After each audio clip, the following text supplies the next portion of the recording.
Narescue ang isang sanggol na nakatakdasa ng ibenta ng sarili niyang ina sa Facebook po, sa Samar.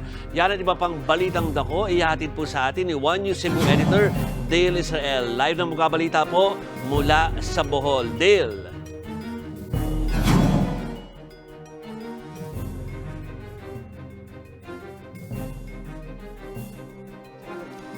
Dale, go ahead.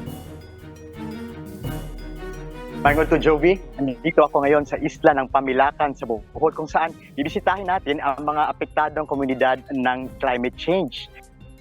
Yes, Jovi, nandito tayo ngayon sa Pamilacan kung saan bibisitahin natin yung mga komunidad na apektado ng climate change. Sa June 5 kasi ay pinagdiriwang ang World Environment Day, kaya may isang training workshop ng Internews Earth Journalism Network para sa 10 napiling journalist mula Cebu at Bohol upang mas maunawaan ang mga epekto ng climate change. Bibisitahin din natin ang Chocolate Hills na siyang sentro ng kontrobersya dito sa Bohol na kauna-unahang UNESCO Geopark ng Pilipinas. Tatalakayin din natin ang sa mga susunod na araw ang pagtaas ng tubig dagat dahil sa climate change, tagtuyot, problema sa tubig sa mga isla at sustainable tourism dito sa Bohol.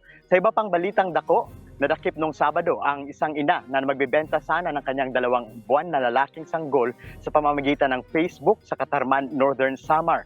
Kasama ng sanggol ay na-rescue at din ang kapatid nitong 2 taong batang babae. Ikinasa ang isang operasyon ng PNP Women and Children Protection Center at ng Northern Samar Police Provincial Office nang malaman ang pinaplano ng 23 anyos na ina ng bata. Kasama din sa operasyon ang Municipal Social Welfare Office na siyang naging temporaryong tahanan ngayon ng 2 batang na-rescue. Nagpanggap na bayar ang mga pulis na pinagbebentang sanggol sa halagang 60,000 piso.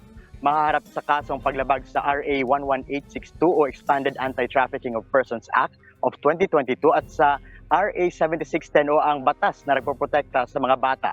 Isa pang balitang dako, Joey, dumalo tayo sa 51st Road Safety Conference sa Cebu City nitong Huwebes at Biyernes kung saan ibinunyag ang datos na humigit kumulang 12,000 Pinoy ang namatay sa nakalipas na taon dahil sa banggaan.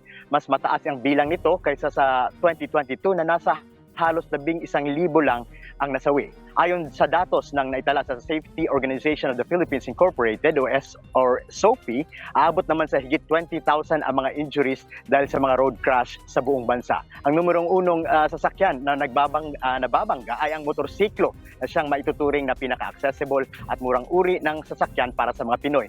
Ang kay SOPI National President Eros Zuniga, nakakabahala ang pagtaas ng mga numero kung kaya kailangan ang malawakang information drive sa kaligtasan ng mga drivers pati na rin sa mga pasahero. Kailangan ding puspusan ang pagpapatupad sa mga speed limits. Hindi rin sang-ayon ang kanilang grupo sa konsepto ng motorcycle taxi dahil prone ang mga ito sa aksidente. Panila ng grupo na kailangan ng PUP modernization para sa kaligtasan ng mga pasahero pati na rin sa mga driver. Mao kana mga dagkong balita gikan dinhi sa Visayas. Balik sa iyo, Joey.